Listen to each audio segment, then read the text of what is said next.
I pulled out the Halloween decorations, finally. Um, kind of thought they would be a little bit appropriate, considering some of the things I am going to reference in this are actually quite Halloween-y, considering that at least one of the references I'm going to throw out is actually Nightmare Before Christmas, which is very appropriate because I'm actually recording this on Saturday and it's going to go up on Sunday. But I've tried really hard to not watch too many of other people's ideas of what's going on with the Vegapunk stuff, and I think I'm going to pull out a couple of references that I don't think anybody else will. So we'll see how that goes in regards to some of the some of the characters, some of the new concepts that we have coming out in regards to Vegapunk. But the other thing is that the day that I'm recording this, that night I get to go to a concert here in Lincoln. We have a place that's called the Lead Center. It's this big theater and everything. And tonight there is going to be a performance of Danny Elfman and the music of the movies by Tim Burton. So like there's going to be Nightmare Before Christmas and Corpse Bride and probably Batman and the Alice in Wonderland movies. And, you know, a bunch of other Tim Burton movies, probably some Sweeney Todd thrown in there. And I actually am going to have a video next week, or that'll come up later this week or so once this goes up, that'll be about the concert with, like, what they did in the concert and such. But I'm really excited about that because I love Danny Elfman's music, and I spent the last couple of days binging a bunch of, like, Danny Elfman and Tim Burton related things, like Nightmare Before Christmas sing-along version on Disney Plus, and Corpse Bride sing along with those songs, and some behind-the-scenes things for like Nightmare Before Christmas and how Danny Elfman is actually very crucial in the development of the story. But you know, so I'm gonna have fun with that. And it's actually Danny Elfman is actually in the concert, and actually the week that I'm recording this, that this whole past weekend, Lincoln was like declared Danny Elfman week because he was doing so many different things all over Lincoln. I will try to link a couple of things in the description for some of the different things that like Danny Elfman did, some of the articles that are about him. But so this video is going to be my thoughts on the different possible, you know, personalities or so that we might be getting out of Dr. Vegapunk, and my thoughts on the ones that we've been introduced to so far. About 2 weeks ago, I did have a video where I talked about kind of like my theories for what was going to be going on with this, you know, this girl version of Vegapunk, which we have since learned within the first part of the chapter is called Lilith. So I'm just going to refer to her as the Lilith, Vegapunk Lilith, VP Lilith.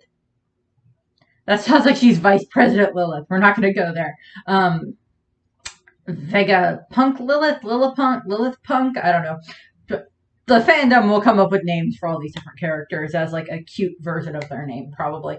But she's referred to as Lilith, but I'll go into her in a second. But I, you know, theories, you know, and everybody had theories of like, oh, they're their daughter or their sister or their wife or their granddaughter or their clone or something. The ones that said robotic bodies were actually not that far off, which I think everybody at least had robotic body in there somewhere for a theory for what she was going to be, because she's clearly not the actual Dr. Vegapunk, which is blatantly stated by, you know, Robin putting out, Vegapunk's not a woman and you're not that old, so what the heck are you? Like, ready to attack. So yeah, we get that whole bit. And what we see, you know, for at the beginning of the chapter, we're kind of, you know, we're introduced to, you know, the Lilith version. She is what she's referred to as. She says, oh no, I'm not the main body. So what we learn throughout the course of the chapter is that there are actually 6 bodies that Vegapunk has. And, yeah, 6, take your pick. There are actually 6 or 4 and 2, whatever. I'm tired. I got up earlier this morning than I intended. Oh well. But so we see throughout the course of the chapter there's actually like 6 different versions of Vegapunk, possibly 7. So what we learn is that we're kind of explained to the fact at the very end of the chapter, we get this like brief explanation where we see Brablucci and Kaku and Stussy and everything. So we see them. So Lucci's coming back into the fight, so we'll see what he happens. You know, him versus Luffy again will be interesting, and like Kaku versus Zoro again to see where they match up at this point in time. don't know who's going to battle Stussy. Probably Robin, if that happens. But that's for a completely different video, probably by somebody else, or later on down the line. But one of the things that we see is that, so we have the main body of Vegapunk, which is called, just the main body, the true body, the Stella body. And throughout the course of the chapter, we learn that there are these 6 other bodies. Now, whether or not it's these 6 other bodies and the original Vegapunk, so there's technically 7 Vegapunks running around, is a little bit left up for debate. That wasn't 100% explained, but they're all referred to as satellite bodies. This is also another way of referring to kind of like, the Earth's satellite is the moon, and like Saturn has like a bunch of different satellite, different moons, satellite moons that orbit it. I do not remember if there is if one of our planets has exactly 6 satellites orbiting around it. I do not remember if that is the case. I know Mars has 2. I don't think Venus or Mercury have any moons, if I remember correctly. Pluto technically has a moon, but it's an odd setup, and I don't remember about Jupiter, Uranus, Neptune, and Saturn for how many moons they all have. That's not referenced very often in Sailor Moon, so don't ask me about it.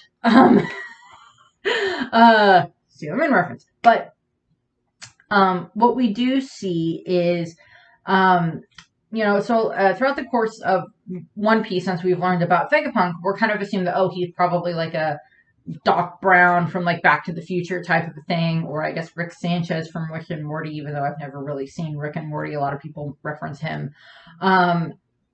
Possibly a Dr. Frankenstein setup as well. I was trying to think if there's any other, the Doctor from Doctor Who. There's several variations there you can go with. For like that level of intelligence versus like what the planet is capable of at that point in time, or what the majority of the planet is capable of. And there's lots of other mad scientists and fictional scientists are out there that you can probably deduce some connection to Vegapunk with. Nikola Tesla is probably also a very good explanation of that if you want to reference some of what's going on in Record of Ragnarok right now with Nikola Tesla having a giant Iron Man suit. So everybody's thinking, he's probably a lot like Doc Brown type of a thing, very eccentric and everything like that, which could still possibly be very true. Old man, talks like an old man, probably might end up being something along those lines, but we just don't know yet. And what we learn is that there's the main body, the Stella body, and then there's the 6 others. And number 2, Vegapunk 2, is Lilith, or evil. One other thing I did want to point out in regards to the original Vegapunk is, so as I stated, I've been watching a lot, watched through Nightmare Before Christmas, and there's a moment in Nightmare Before Christmas. So in Nightmare Before Christmas, there's the character of Dr. Finkelstein, who is, of course, like this mad scientist doctor that, like, he's the one that made Sally and such. Jack, Sally, happily represented over here.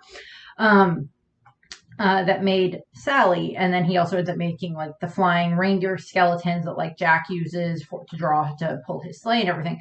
But the other thing that he did is throughout the last half of the movie, we kind of see him building this new version that's like a weird version of like a clone of him that he built that is, I'm assuming, supposed to be like his wife, because what he does is he takes half of his brain out and puts it in this new skull. It's like, we'll have conversations worth remembering and everything. And it's just, well, yeah, because she's the other half of your brain. But doesn't that technically cut your intelligence in half if you give her half of your brain? Or are you just that freaking smart? Possibly. And, so he puts that in there. And then, like, I like it when he closes the lid. It, like, lands on his lips because he tried to kiss the brain. And then at the end of the movie, we see that he did end up making, this new female kind of wife version of himself, I guess. Which means that he's hopefully not going to go and bother Sally anymore. And she can go happily be with Jack. And, so we see them at the end of the movie. So I guess there's a possibility that this is kind of similar to that with Vegapunk, that like, there's the main body and then he has all of these different other bodies. So it's either the possibilities of that are similar to what I mentioned in the other videos. It's either a split, it's not like he took like pieces of his brain and put it into each one of them. because each one of them is, you know, has their own personality, as we see throughout the course of the chapter, or at least the couple that we see have their own personality. And each one of them is most likely, um, you know, I was trying to think of a good way of like how I can like figure this out. And it's like, okay, so it has all these different satellites. And I mean, like, you can beam information to a bunch of different satellites. So there's the possibility that maybe like Vegapunk is like inside of like, I don't know, like a sleep chamber or something like that. And that's where he, you know, sleeps, and he's connected into all of these different robots that then each one of them represents a different aspect of his personality. So like, as I stated, like Lilith is like the evil personality is what she's referred to as. And I'll go a little bit more into like Lilith and that name origin and stuff like that, some of the references for that. But so Lilith is like the evil aspect. We see another one that's wrath. We see another one that's like logic, another one that's like flair. And like they have all these different, you know, things that they represent. Wisdom is another one. And so it's like, so are all of these just like different personality traits that Vegapunk does have, and that each robot is like a more extended version of that personality trait? Like, I mean, okay, as good as anybody in the One Piece world can be, they still sometimes have like dark tendencies, because it's like Nami has, you know, Nami has her greed that she goes after. And the Lilith version seems to be very greedy in regards to getting, you know, government, you know, getting, you know, money and supplies and stuff like that. Because we see her salvaging, you know, she wants to salvage the Thousand Sunny, and then like take all of their money and everything, so that way she can use that to, you know, use for, you know, funds for their research, because they keep running out of funds very quickly. Even though they work for the world government, and you'd think the world government would like just give Vegapunk like unlimited funds, but apparently not. I will point out, and I just thought of this, in the Wano arc, when we learn about the numbers, we find out that, oh well, they were like experiments that probably Vegapunk did, where it's like the numbers experiments, and that they were then, you know, they were sold to Kaido. So it's either, okay, so was it the evil version of Vegapunk that like sold these things to Kaido? Considering the fact, but they were on Punk Hazard to begin with, and we don't know how long the numbers have been around exactly as like the numbers themselves, and how long they've been working for Kaido. I don't think we ever get that information during the course of the arc. We learn that one of them's like over 100 years old, and then there's like Fuga that like ate a smile and has centaur legs. It's like Yamato's friend and such. But we don't really see anything else from like a huge amount of a backstory for each of the numbers, except that they were experiments that were on Punk Hazard. And then they got sold to Kaido on the black market. So it's possible that the evil version, the Lilith version, sold them to get money from Kaido. Also, Orochi wanted Vegapunk. Probably would have been happy with the pretty evil version of Vegapunk. Wanted Vegapunk to come and work for him. And it's just like, okay, so we have Wano, and then it's like they go straight south, and that's where Egghead Island is. I'm like, I mean, we don't know exactly how long they were traveling, but that doesn't seem like it would have been that far for like Kaido to fly to. For like Kaido to fly from Wano in his dragon form to like Egghead Island and just like grab Vegapunk and drag it back to Wano, but that didn't happen, apparently. So there's a possibility that like Vegapunk is like, I don't know, like in a, you know, probably not a cryogenic chamber, because his brain wouldn't function in a cryogenic chamber, but like a sleep chamber of some kind, and then like each of his personality traits is like inside each of these different, you know, satellite bodies, and then they just amplify it a little bit more. So they still have his intellect to draw on, but they also kind of have their own personality, which is kind of what we see. Lilith is more evil and excellent, Mr. Burns, type of a thing. So a little bit more on Lilith. So as I said, Punk 2, Vegapunk 2, Lilith, or Evil as it's also written. And a lot of the notes that I kind of drew from are at like the end of the chapter, that there's like a whole like chapter note sheet, and I will post the link to where I read the chapter, so you can like read the notes there if you want a little bit more information, or if I skipped something. So Lilith, the name Lilith, comes from is mostly associated with the goddess of feminine power, hidden knowledge, wildness, um, and primal energy. She's also a reference to this fictional second dark moon for Earth. It was like at some point, like in the early 1900s, I thought that there was like a dark version of the moon, disproven completely. But there is still a horoscope sign that is the Black Moon Lilith horoscope sign, that is actually a reference to the moon when it is at its apogee. Apogee. I apologize. I cannot pronounce it. So when the moon, because the moon's, set around the Earth is elliptical, so like it's sometimes it's closer, sometimes it's a little bit further away, and that does kind of affect the tides to a degree as it goes around the Earth and everything. But there is a point in the month, or in the 30th day, the 30 days or so between when the moon is full and then when it is full again, when the moon is furthest away from the Earth and when it is closest to the Earth. The closest to the Earth is when it's a perigee, which is when it's lunae perigium is when it's the closest to the Earth, and then the furthest away is probably lunar apogee. Apogee. I don't know. They're weird Latin words that I don't know how to pronounce. And so I was sitting there trying to figure out what the apogee was when I was reading through this, reading through the notes, and I'm just like, okay, I don't know what that is. So I Googled it, and I was just like, okay, that's when it's furthest away from the Earth, and the others. And I'm sitting there like, I'm an idiot because, well, not an idiot, but it didn't click in my head. So my main reference for understanding what lunae perigium is okay. 90s kids, hear me out here. 90s/early 2000s kids. Do you remember the show Recess? It was on Disney. It was about, it's about these kids who are in elementary school. They're like 4th or 5th grade, well, 3rd, 4th grade. And, there's DJ or not DJ, TJ Detweiler and Spinelli and, all these, these different kids that are all best friends. And then like, there's like the popular kids and the king of the playground and all this other stuff. And like there was Miss Finster and Principal Prickly and like all this other stuff. And so they had a movie that was called Recess School's Out. And the whole plot of this movie, that's the bad guy's plot of the movie, is that it is his intention to use a laser pointed at the moon when it's at lunae perigium, when it's the closest to the Earth, point the laser at the moon, and then move the moon so that way he can make an eternal winter on Earth. I kid you not. That was the plot of a Disney movie that was it was in theaters. I kid you not. It was in theaters. I did a whole review of this movie like last year or whatever. And you go look it up on the channel. It's there. And his whole plot is to move the moon enough to make the Earth have like an eternal winter so he could get rid of recess. So that way kids have to stay inside and study.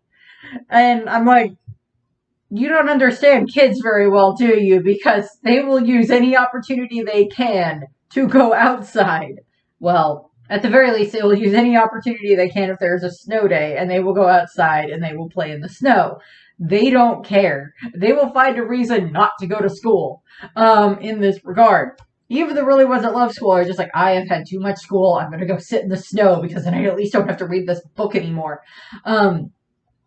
And so that's the whole plot of the bad guy's plot, is to like move the moon, freeze the Earth, get rid of recess. They foil the plan, obviously. The kids work together and foil the plan, but it was just like lunae perigium. I'm just like, I'm an idiot. I'm sitting there going like, oh yeah, that's right. I knew this. But so there's that. But the other thing is that when it comes to the also the Lilith version Vegapunk also seems to be the only one that has like the old timer talk. So she's number 2. So it's either the main body is like the Stella body is like possibly Vegapunk 1, and then she's number 2. And so she might still just like copy the old timer speak. Although I do love the concept of like this Sanji oohing and awing over her because pretty girl in a bodysuit that is skin tight is the way that Sanji's acting, and she's just like and like she's just like still talking like an old timer, which is just funny. That'll be funny when they do that in the dub, when they get that in the dub. But the other thing in regards to the name origin of Lilith is that it's typically Lilith, or Lilith is also one of the original versions of it, is the female figure in Mesopotamian and Judaic mythology, and is also put into Christian and the rest of the Abrahamic religions as well. And she is this alternative first woman that was paired with Adam. And so she is, this possibly this primordial she demon. And it is cited that Lilith had been banished from the Garden of Eden for not complying with and obeying Adam. So,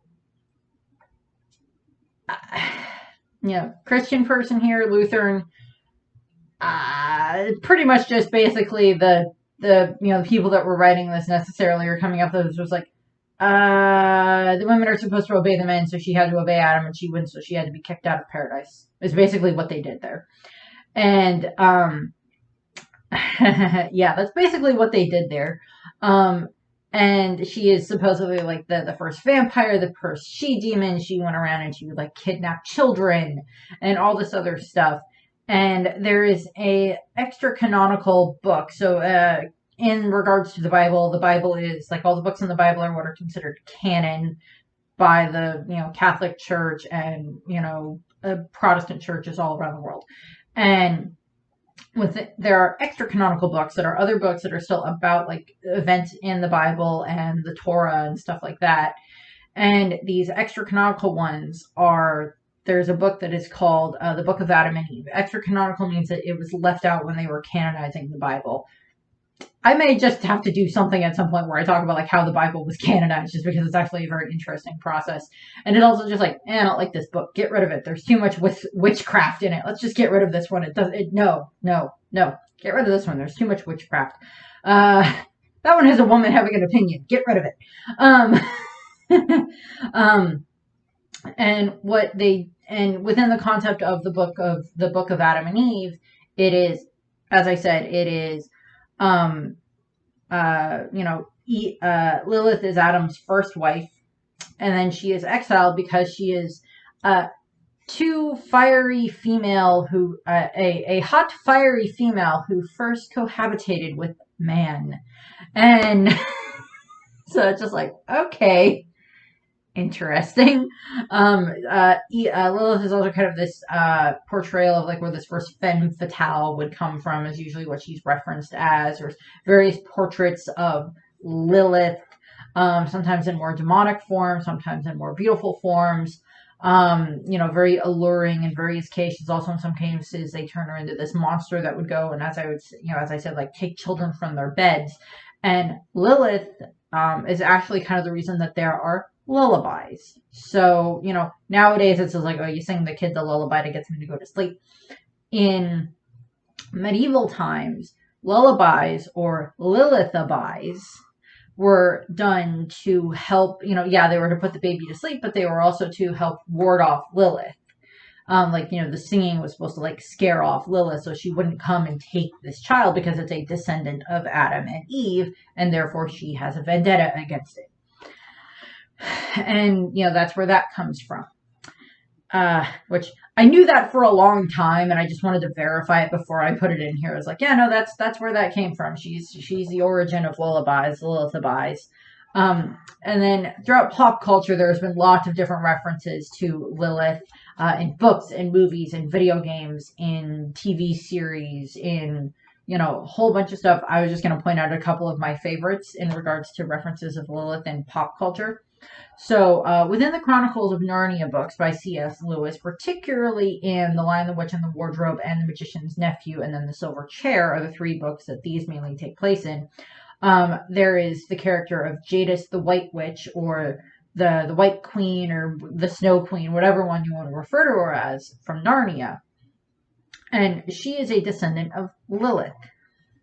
And of course, within the context of the books, it's, particularly stated in, a few of the books, it's, the boys and, the boys are usually, sons of Adam, and the girls are daughters of Eve. So they're descendants of Adam and Eve, and therefore they can be the correct rulers of Narnia. Now, there's a lot of, Christian mythos and everything that goes into the Narnia books. And so it's because C.S. Lewis like worked that in there. Aslan is God, blah, blah, blah, blah, blah. And what you actually see is there's Jadis the White Witch, who is supposed to be a descendant of Lilith. And then there is also another witch in the book that is called the Silver Chair, if I remember correctly, which I kind of wish Disney had like finished up the Narnia series, but they didn't. Maybe they'll end up doing that like as like a Disney Plus thing at some point in time, because I would probably rewatch that happily, because they only did like 3 movies, and I actually really liked all 3 movies. But in the Silver Chair, which is actually the 6th book in the series, they deal with another witch that is just called like the Green Witch, or the Lady of Green, or something like that. And she is also a descendant of Lilith, possibly a descendant of Jadis as well. So there's a little bit of speculation there. So we have those 2 versions. And then within the sitcom of Cheers and its sequel series Frasier, Lilith Sternin is Frasier Crane's wife and later his ex-wife. And her, according to his brother Niall, she was named after Lilith, as in Lilith from, Lilith the demon. And because she's hinted at being related to her, because she's apparently that awful of a person. So yeah, there's that. Within the TV series Once Upon a Time, there is a character that is called Lilith, Lily. She is the daughter of Maleficent, and she can turn into a freaking dragon, which is pretty cool. And then within Digimon, is Digimon person here, there is also Lilithmon, who is one of the 7 great demon lords within the Digimon, Digimon series and everything. She's mostly in Digimon Fusion, and they do a lot of very risque things with her in that, in regards to things that she wears. But you can look up Lilithmon and see what they do with her there. She's very powerful, but they also just kind of like humiliate her at times, from what I can tell. And then there is a character called Lilith who is in Monster Musume. Yes, I've seen Monster Musume. That is in Monster Musume, and she is this mischievous little lesser devil who like hypnotizes Centaurea into thinking that if she can get, the main guy, convinces Centaurea to go after him like a little bit harder than normal, and like at the end of it, Lilith is like caught and apprehended after getting tortured a little bit by Arachnia. She's captured at one point. I don't remember I don't think she ends up like staying with them. I think she's like captured and taken somewhere else, but I don't remember exactly. And then the last one that I did want to point out is within Final Fantasy, there is a snake woman deities who are reoccurring enemies in Final Fantasy, but there is also in Final Fantasy 11, I think. I haven't played any of the Final Fantasy games, but I like a lot of the artwork. And Lady Lilith within Final Fantasy X, or Final Fantasy 11, is one of the main protagonists. And she is, this very demoness looking thing, but she's very beautiful. So they have that. So that was a whole lot about Lilith. I got another one I'm going to talk about a lot too, but hold on. So the next one that we're actually introduced to is, so while Lilith is talking with the Straw Hats, attempting to, get them to like give me all of your loot, which doesn't really go anywhere because they won't do that. Like, Zoro is ready to like fight against her, and, Robin is getting ready. Frankie is just like, oh my god, I lived in your house. I didn't look at everything, and I accidentally blew up half of it. And Usopp is just like, oh my god, giant cybernetic animals. This is cool and scary at the same time. Sanji is just like, pretty woman. And then Nami and Brook are just like, oh god, there's so many giant animals. What are we going to do? And of course, Jinbei, Luffy, Bonnie, and Chopper on Egghead Island at this point in time. I'll get to them. But Lilith actually ends up, the Lilith Vegapunk gets a call from the Shaka Vegapunk, which is the stated as logic, justice, correctness, very much, very logical in the way that they work. And the logic one, Shaka, actually ends up kind of like talking the Lilith one down from, trying to, like, capture the Straw Hats and everything. And, like, points out, the swordsman's going to attack you. That's Pirate Hunter Zoro. He's got, like, this huge bounty, and that's Demon Child Robin. She's going to go after you in a minute if you don't do it. The other ones are, like, a distraction to, like, draw your eye away from them. And, Zoro's ready to, like, slice her up if she, like, does anything else. And, the Shaka one, the logic one, the way that it's also, the way that it's written is, as I said, it's like logic and stuff like that.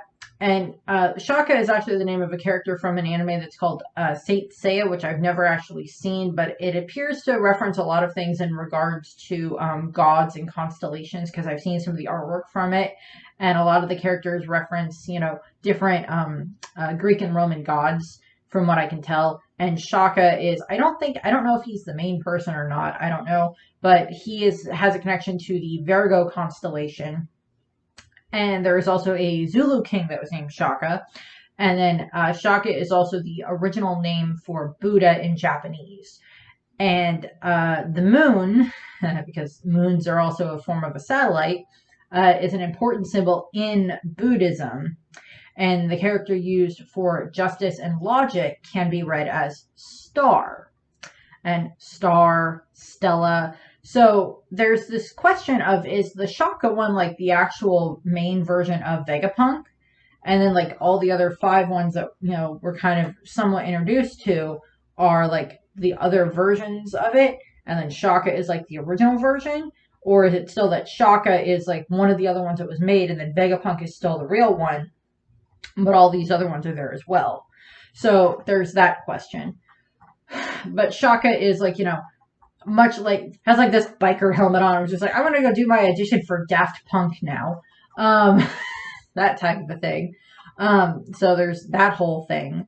We don't really see like the full image of it. So it could, it's like, and it looks like they're sitting in a chair and, they have a helmet on. So it could be that like maybe they are the main one that is like sending, signals, latent signals to like all the other ones, but then like can like explicitly go and like control them. Well, not control them, but like give them like an order or something like that.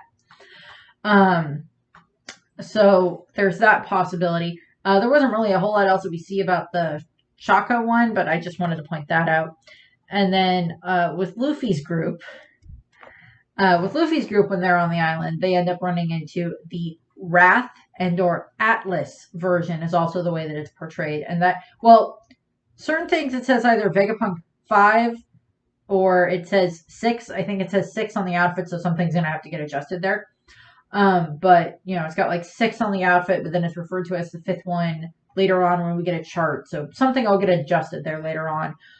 But it's either 5 or 6 is what the Wrath one is what Atlas is.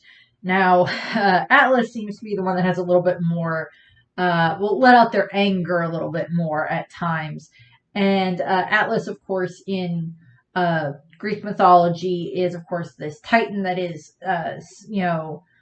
condemned because, he rebelled against the gods and stuff like that. And he is condemned to have to hold up the sky for all of eternity to prevent Earth and sky from touching again. And yes, because I'm the Disney nerd, he does pop up in the Hercules the Animated Series for a short time. Because I don't remember exactly what episode it is, but Hercules and him talk, and then Hercules like flies away. I don't remember. He's also part of the labors of Hercules because Hercules has to take his place in holding up the earth holding up, the sky from the earth, because Hercules needs one of the apples from, I think it's the Garden of the Hesperides, and Atlas can go there because I believe they're his daughters. And, Atlas agrees. I was like, well, if you come here and like hold up the sky, then I'll go and get that. And, he does hold up his end of the bargain. He goes and he gets the apple and everything while Hercules is, standing there holding up the sky. And then Atlas returns, and then he's like, well, you're holding up the sky now, so I'm going to actually leave. And then Hercules actually tricks Atlas by saying, hey, well, I'll stay here and hold up the sky, but, let me adjust my lion cloak so that way I can, at least have a little more padding on my shoulders while I'm holding up the sky. And Atlas agrees, and he, takes the sky back, and then, like, Hercules is just like, well, bye, and then leaves, takes the apple and leaves. Um, and so that's where the Atlas reference comes from. There's also the constellation of Atlas. There's a moon crater named Atlas. There's one of the moons of Saturn is called Atlas. So also like a large book of maps is also called an atlas as well. I was gonna try to see if I could find like an actual atlas that we have around here, but I don't think we have any. Or at least I have no idea where they are if we do. So like a large book of maps is also called an atlas. So we have that. And the design that we get for Atlas, I heard people reference Astro Boy, and there's a few other things. Maybe Mega Man gets thrown in there a little bit. That's also like, design reference to Astro Boy.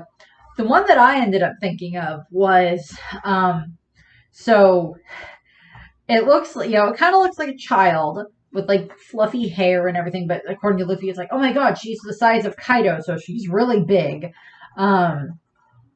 And what we see is, or the way that what I want to reference in regards to what she looks like is, so in between 2003 and 2009 on Nickelodeon, there was this TV series, there was this cartoon series that was called My Life as a Teenage Robot. I have no idea if anyone's going to get this, but there was a show that was called My Life as a Teenage Robot.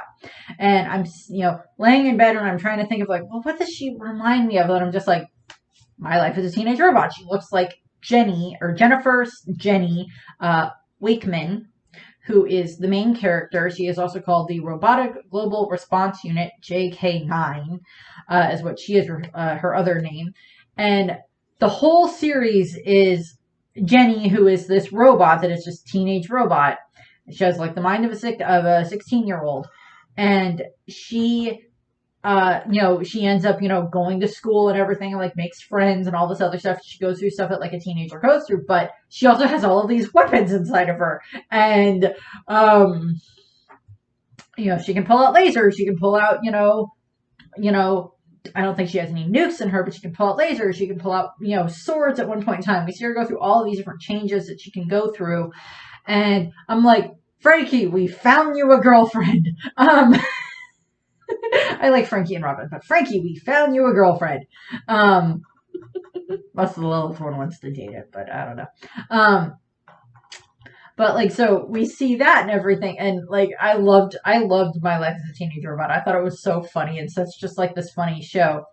And the thing is that she's not just like, she didn't come out of nowhere. She is actually the 9th version in this line of 9 of like, with 8 other robots that are actually her sisters, that are the prototypes, and she treats them like her sisters. And they were all built by this woman called Dr. Nora Wakeman. And throughout the course of the series, Jenny has times where she doesn't want to be near her mother and other times where she does. And like, her mother loves her very, very much and treats her like a daughter, but she's also very protective of her because she's a parent. And Nora kind of looks like she would be perfectly fine as like Vegapunk's actual wife. If we ever find out that Vegapunk has an actual wife, I nominate Nora, because she created, like a sentient life form in the form of Jenny, because she is this sentient life form that is a robot, and she's adorable, and I love her. And I just, but the other thing that I did want to point out is that, Atlas looks like this combination of Jenny and then so Fairy Tail, people know what Fairy Tail is. There is a character in it that is one of the zodiac signs that is Aries, who is, this very fluffy, cute, ram girl. And, the main times that we see her, she's very timid and, very scared and, doesn't want to make anybody angry type of thing, considering her past and stuff like that we've seen with some other characters. I understand that. But, she's there, and like Wrath Atlas just kind of looks like a combination of like Jenny and Aries put together. And then, the other thing is when Aries actually has like this eclipse mode that they go into, that all the zodiacs have like this eclipse mode where they go evil. Aries actually kind of gets a lot more punk and everything, and I'm just like, that could work too. Also, just kind of like Wooloo from Pokemon, because fluffy sheep girl is kind of what she reminds me of. And like we see Wrath and stuff, and she's mostly around like Luffy and his group. And then at the end of the chapter, we find out that there are several others. So Vegapunk 3 is flair slash creativity is Edison. And Edison is, of course, this notable notable inventor and everything. Is named after, Thomas Alva Edison, who was born, February 11th, 1847, and died October 18th, about 10 days from when I'm recording this, November, 1931. And, he is this, American inventor and businessman and everything. He's the one that came up with, well, he didn't invent the light bulb itself, but, he, came up with like what was like basically like the best version of the light bulb that had come out at that point in time. He, photography, motion picture camera, light bulb, different things all along these lines and everything. And was in like this huge feud with like Nikola Tesla. So I don't think any of the Vegapunk ones are going to be based on Nikola Tesla, unfortunately, but Vegapunk in itself might also be like a reference to Nikola Tesla, considering that Nikola Tesla was kind of proven to be smarter than Edison, but Edison was a better businessman and better knew how to interact with people. There's also a whole Doctor Who episode where they go into this thing between Tesla and Edison. It's very interesting. It's one of the episodes with Jodie Whittaker as the Doctor, and it's hilarious. And it's really fun. Go watch that episode. That was fun too. But yeah, there's this feud between between Tesla and, Edison and everything, which might be interesting to see brought up at some point in time. But yeah, Edison is like the one that has the flair, the creativity. No idea what it looks like. What this one looks like may end up being, so far, the two that we've been specifically introduced to have been female, with Lilith and Wrath, or very much look female. So maybe Edison might be male. And I will say this. I had initially thought when I was like reading through the chapter and I saw the image where Atlas like high fives this like girl that's like actually made of light. I for a minute thought that was like one of the other Vegapunks for a second. I'm like, well, no, because I didn't get a former introduction in the chapter. She's just like this random light girl that like the Wrath one high fives, which is kind of adorable. But yeah, so I don't know exactly what we're going to get with the Edison one. We'll see. And then the other one that we find out about is Vegapunk 4, Wisdom or Knowledge, is Pythagoras. And who is this, ancient Greek mathematician and astronomer and philosopher and everything. He's also, there's also a crater on the moon named after him, of course. Because there's craters on the moon named after so many different people. Probably buy a crater on the moon at this point in time. You can buy a star and have it named after you, but same thing. And Pythagoras, whichever way you want to put it, is also the one that kind of, I don't know if he is actually the one that came up with that Pythagorean theorem. The C equals, the square root of A squared plus B squared. How you find the hypotenuse of a, right angle triangle and everything. A squared plus B squared equals C squared. All this other stuff. All that fun stuff. So thanks for the math lesson. But of course, when I was doing this, I was like, first the thing that popped into my head was the quadratic equation, which was, x equals negative b plus or minus the square root of 4ac all over 2a. I think I got that right. I don't remember. There was a rhyme they taught us, and I vaguely remember it. That doesn't mean I remember exactly how the quadratic equation works, or even what you're supposed to use to solve it for. I don't remember, but Pythagoras was this mathematician and everything that was in Greece, and he figured up all this stuff about math and everything like that, and I don't know, according to another video I watched, it was, Tekking's video, because I watched his, but I made a lot of these notes beforehand, but I watched the Tekking video where he did, like, the chapter review and everything, and it's just, like, apparently Pythagoras had, like, a math cult, which I'm like, okay, that's interesting, but yeah, and then the last one that we don't get introduced to the character, but it's, like, one of the other ones that's listed, same thing with Edison, and same thing with Pythagoras, I kind of want Pythagoras just to show up and be like an old man that like maybe has like a triangle in his head as like a reference, but I doubt that's going to happen. The other Vegapunk that we see is number 6 or 5, depending on how the translation goes. with what's going on with Wrath is desire or yoke, because it's not yokai, it's just yoke. Could also be York, depending on where the translation goes. But this is a reference to, and this was one that I definitely had to look up because I did not know. Much of the other ones I kind of knew. So it's like Atlas, I know that one. Pythagoras, I kind of knew that one. Lilith, I knew that one a bit. Edison, knew those ones. But the desire, the yoke, and then the shaka, the logic correctness one, I did have to like, okay, so what's this? In ancient Mesopotamia, yoke was the name of the Arcturus constellation, which apparently, get into constellations, and this is not one that I'm familiar with. So, Arcturus is the brightest star in the Bootis, B-O, with the weird thing over the top, T-I-S constellation. And it's the third or fourth brightest star in the sky in the northern hemisphere. So, the North Star is the brightest star in the sky, and then this one's like the third or the fourth one. And it's one of the part of the constellation. And then I think the yoke is like a different variation of like the name. So I'm not super familiar with that. And it also apparently references back to like ancient Babylon. The stars of the Boots constellation were known as the Shupa, SHU.PA, that's the way it's written. They were apparently depicted as the god Enlil, N-L-I-L, sorry, N-L-I-L,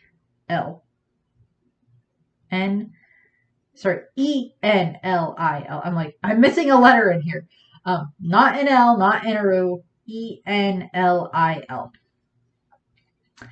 Who is the leader of the Babylonian pantheon, and I don't have a huge reference for like the Babylonian pantheon. I apologize. That's not one that I'm super familiar with. And he's the special patron of farmers, apparently. So yeah, there's also references to different constellations with like Egypt in there as well. So I don't really know too much else about that, but as I said, there's a lot of things, and like this whole, it's like references out the wazoo. And as I said, I linked the kind of where I got some of the starts for my notes or at the end of the chapter, is in the link below. And beyond like watching a chapter review, watching a couple of chapter reviews, I tried not to do too many other things that were like someone's talking specifically just about these new versions of Vegapunk, because I wanted to do my own ideas. So yeah, I just like, it's going to be very interesting to see what they do with this, because we find out that at the end of the chapter, we find out that, the CP Ijazero, Lucci, Kaku, and Stussy are on their way to Egghead Island to kill Vegapunk, which I'm like, oh, that's not good. But the other thing is, they have the Seraphim of Kuma, the Seraph of Kuma. And of course, we find out in the chapter that Bonnie is Kuma's daughter. Probably going to end up doing a bit more of a video about that once we get a little bit more information about that in regards to Bonnie and Kuma and their relationship, because Bonnie said she'd been to, Egghead Island when she was like a kid, before it was all mechanized and everything, because like the Wrath, as I stated, the Atlas is very angry about the fact that it was just like, oh, all of our, I'm smart, but we can't find enough people that can actually like replicate this stuff, and I can only do so much, even though I have all of these blueprints for everything. I can't actually make it, because it's like, I guess like a good explanation would be like, you can give like someone from like the 1600s the blueprints for how to make like a cell phone or like the computer or the internet or whatever, and they look at those as like, what is this witchcraft? It's like that type of thing. It's just like, you shouldn't be able to build this. It's like Vegapunk is like 500 years ahead of their time, and like has all of these inventions and everything, and has helped the Marines and the government very much. And now probably the government are like, hey, I think Vegapunk's starting to figure out a few too many things. Also, the Shaka version, the logic one, tells Lilith to bring the Straw Hats to them. And the fact that the Wrath one, the Atlas, is interacting with Luffy and his group, if like well, possibly all the Vegapunks might be somewhat connected to each other, but, well, they probably are, but if the other Vegapunk if like the real Vegapunk, the true Vegapunk, the Stella body is, connected to the others, he might be able to be like, those are the Straw Hats. Huh. I wonder what they're doing here. And then like if because I'm pretty sure he knows who Bonnie is, particularly if he met her as a little girl with everything that he did to Kuma and such. Because Bonnie like sees her ass and she's like, "You're not Vegapunk. That's not Vegapunk."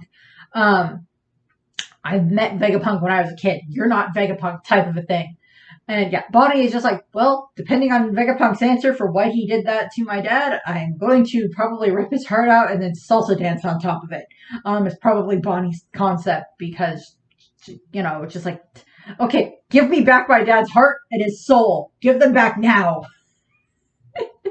um, we'll see what happens with that. But that probably will end up getting like possibly a video once we get a little bit more information. I'll probably do a video about that. Because, well, I already did my whole Father's Day video for like One Piece last year, so I can't add Kuma to that list now. But yeah, we got Kuma and Bonnie in there as father and daughter. And we'll see what ends up happening with that. But that's what we have. I thank you for watching. The video ended up being longer than I thought it was going to be, but I apologize. So if you sat through the whole thing, thank you. And as I said, I will have a video where I talk about like the Danny Elfman concert that I will be going to go see tonight because he's going to like talk and tell stories about like making the movies and the music and everything like that. So I'm going to have fun. So bye. Many of life's failures are people who did not realize how close they were to success when they gave up.